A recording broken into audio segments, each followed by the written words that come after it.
Hello, my name's Linda Priestley. These are strange times just now for everyone, let alone those of us living with and beyond cancer. I've been shielding for the last few months, as I expect of many of us. Last year, when I gave this introduction, it was in front of an audience at the start of a Health and Wellbeing Day in Chelmsford.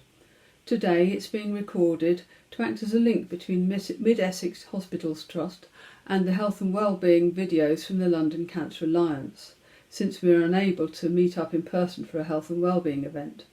I hope you find my personal story helpful.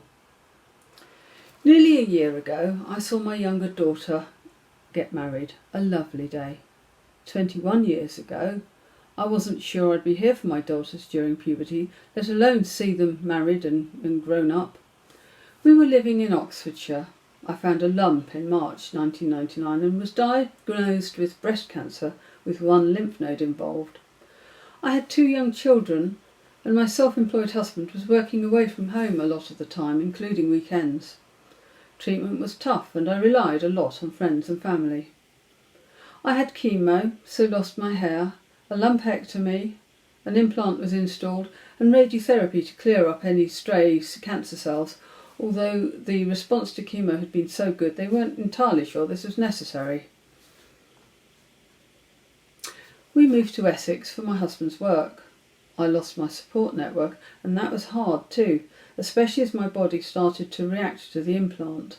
My boob was painful with fibrosis and lymphedema and hard as a football.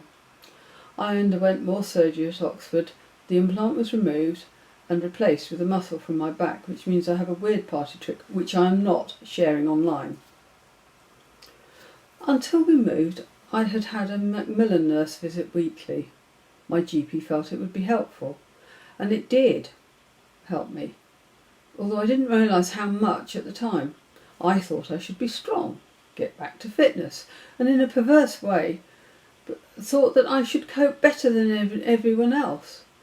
Instead, I found myself emotionally wrecked, weary from the treatment, reluctant to address my mental health in case it involved chemical intervention, pushing myself too hard, expecting too much of myself, and discovering a complete loss of self-confidence and with it my self-esteem. It took a long time to recover, and as the years slid by, my fears of recurrence receded. March 2018, I posted on my Facebook wall how glad I am to still be alive, how I appreciate every day, even the bad days. I did not expect that 4 months later, July 2018, I would be told I had esophageal cancer. I'd known that something was amiss. My asthma was getting worse and not responding to increased puffer. I had odd chest pains, which were put down to stress. I was receiving treatment for anxiety at the time, was told that the feelings of doom and that something was dreadfully wrong is normal with people with anxiety. But what if these feelings are right? I remember thinking. What if there really is something wrong? It wasn't until I was eating raspberries on my allotment that I noticed there was something amiss with my swallow reflex. Even then I didn't trig that something was seriously wrong. It wasn't until a few days later that I realised this could be serious, saw the GP and was fast-tracked for endoscopy. I had deliberately not looked up the symptoms for esophageal cancer. I did so the day before my endoscopy and the symptoms matched. My elder daughter was with me when I got the endoscopy results. The bad news is I had a patch of abnormal cells, and it was tough for her. She was very brave and pragmatic about it. In my heart I hoped that this patch of abnormal cells was benign, at least, just a polyp, or something that could be ablated. After all, my swallow was hardly affected. Surely I had caught it in time. Suddenly everything was out of control. When I had breast cancer, the CT scanner had been fully booked, so I'd just had an X-ray, mammogram, liver ultrasound, bone scan, ultrasound on the breast, all within the week of being diagnosed, and had started chemo very shortly after diagnosis. Things change in 20 years. There seems to be much more high-tech stuff available for diagnosis and staging, like more CT scanners and PET scanners. Esophageal cancer takes longer to stage than breast cancer. I knew on the day of my breast cancer diagnosis that it had spread to a lymph node because that was in my armpit and had been biopsied. Much harder to stage if the cancer is deep inside the chest. This time, with my esophageal cancer, my CT scan showed no evidence of spread, but the PET scan showed possible lymph node involvement, and ultrasound endoscopy showed that the tumour, this patch of abnormal cells, had grown through the layers of the esophagus until it was partway through the outer layer. You know what's scary? That my cancer had got so advanced without me noticing anything amiss. I tortured myself with guilt because I hadn't realised something was wrong, and I felt that I should have done. If I'd realised sooner, perhaps I would not have had to have chemo. I tortured myself because I'm fat, and Cancer Research UK was running a campaign at the time telling us that obesity is the second biggest preventable cause of cancer. As if I haven't spent all my life down the gym, eating healthily, trying to avoid my genetic fate. I'm sure we've all felt guilty, blamed ourselves in one way or another, and it's wrong to feel that way, so wrong. But the guilt didn't stop there. Oh dear me no, I was guilty of not maintaining fitness, having got out of the gym habit whilst helping to look after my parents during their final months.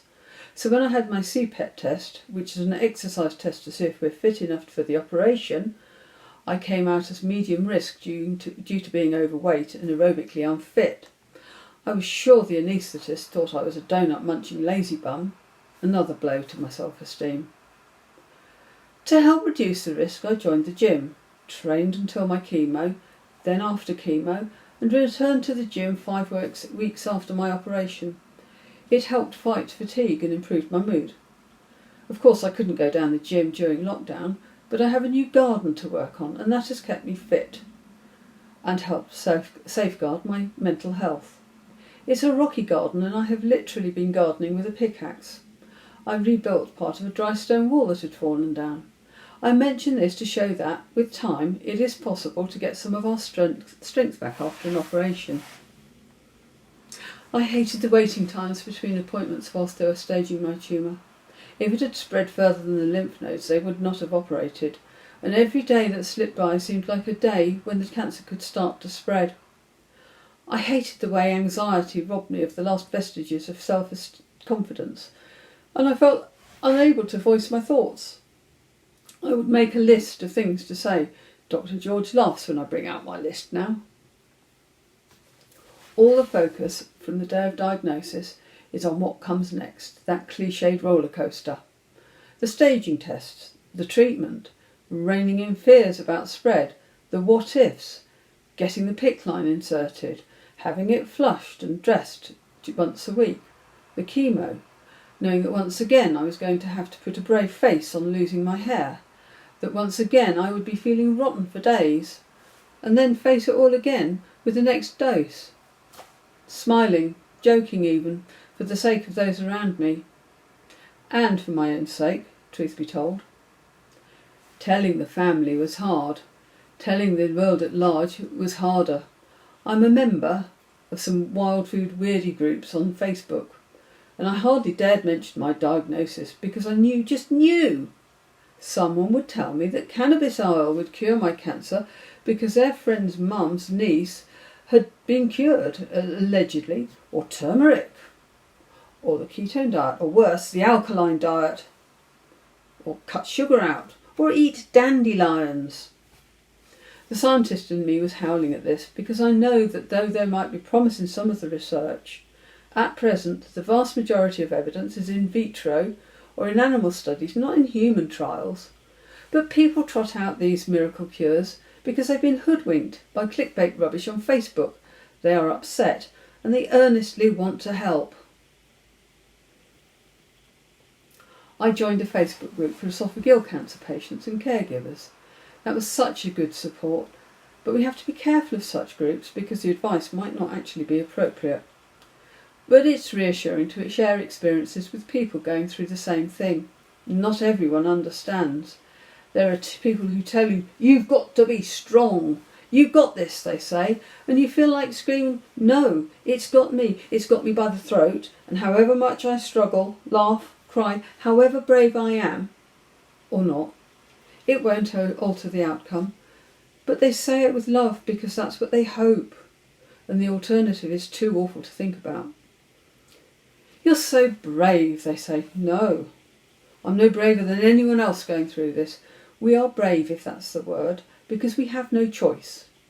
This battle is thrust upon us. We can do nothing other than endure it. And the friends and relatives all have to endure all the emotional turmoil around our treatment, supporting us. My husband said that he was terrified there would suddenly be a Linda-sized hole in his life. Then treatment ends. Sometimes there's a bell to ring, sometimes not. For me, treatment felt like it had ended when the PICC line came out, and I realised I was no longer tied into having it flushed once a week.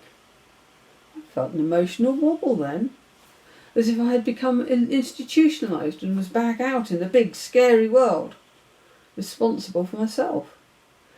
There is a vacuum, one I fell into last time, without allowing myself to convalesce from the awful effects of the treatment. This time it's different, better, partly because I remembered how it was last time, read my diary from last time, and looking back, realised how depressed I had been, how fatigued I was, how I had not been kind to myself. I sorted some counselling via the Helen Rollerson charity this time, and that has stood me in good stead. I feel more robust this time, though I get scared. Of course I do. Shielding has been strange, as if the rest of the world has drifted away into a parallel universe. I've been so lucky, able to work on my new isolated garden. Help and support to fill that vacuum is available if we know where to look, how to access it, and are, in a strange way, given permission to access it. So please, take a look at the London Cancer Alliance Health and Wellbeing videos. Good luck, love and respect to you all. Thank you.